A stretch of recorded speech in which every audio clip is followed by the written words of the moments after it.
ദേ നമ്മുടെ കൂടെ നിന്ന് യാത്ര ചെയ്യുന്ന ഇവരല്ലേ നമ്മൾ ഓരോ മലയാളികളും ഒരു ദിവസമെങ്കിലും ഓർക്കാതെ പോകില്ല. അത് ഞാൻ ഉറപ്പ് തരാം. ഇവരാരാന്നറിയണമെങ്കിൽ വീഡിയോ ഫുള്ള് കണ്ടോളി. അപ്പൊ ഗൈസ്, നമ്മളിന്ന് ടീമിനായിട്ടുള്ളത് ഹൈദരാബാദിലാണ്. ഹൈദരാബാദിൽ പോകാൻ ഉദ്ദേശിക്കുന്നവർ നിർബന്ധമായിട്ടും കണ്ടിരിക്കേണ്ട വീഡിയോ ആണ്. നമ്മളിന്ന് ഫസ്റ്റ് ആയിട്ട് തന്നെ നമ്മളെ ടീമിനായിട്ട് പോയിട്ടുള്ളത് ചാർമിനാർക്കാണ്. ചാർമിനാറിൽ പോയിട്ട് ഇതേ നിൽക്കുന്ന കപ്പലിന്റെ പോലെ നിങ്ങൾക്ക് ഫോട്ടോ എടുക്കണോ?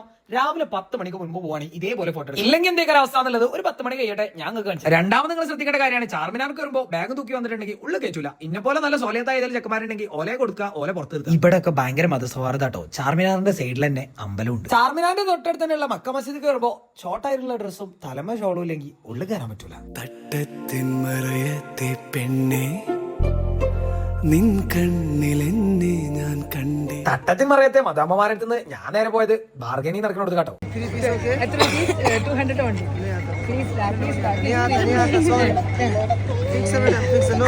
പിന്നെ ഹൈദരാബാദ് വരുന്നവര് മസ്റ്റ് ട്രൈ ആണ് കേട്ടോ മിലാനത്തെ മലായി. ഇവിടുത്തെ മലായി മാത്രമല്ല ഒരുപാട് ഐറ്റംസ് ഇവിടെ നമുക്ക് കഴിക്കാൻ കഴിയും. ഈ ഷോപ്പിന്റെ ലൊക്കേഷൻ വരുന്നത് ചാർമിനാറിന്റെ മക്ക മസ്ജിദിന്റെ നേരെ ഫ്രണ്ടിലായിട്ടാണ്. അപ്പൊ 10 മണിക്ക് ശേഷം വന്ന കാലത്തെ സ്ഥലം ഉണ്ടാവില്ല എന്ന് മാത്രമല്ല നിങ്ങളെ സുക്കാമണി അടിച്ചോണ്ട് പോകുന്ന ടീമും ഇവിടെ ഉണ്ട് കേട്ടോ. സൂക്ഷിച്ചാ ദുഃഖിക്കണ്ട.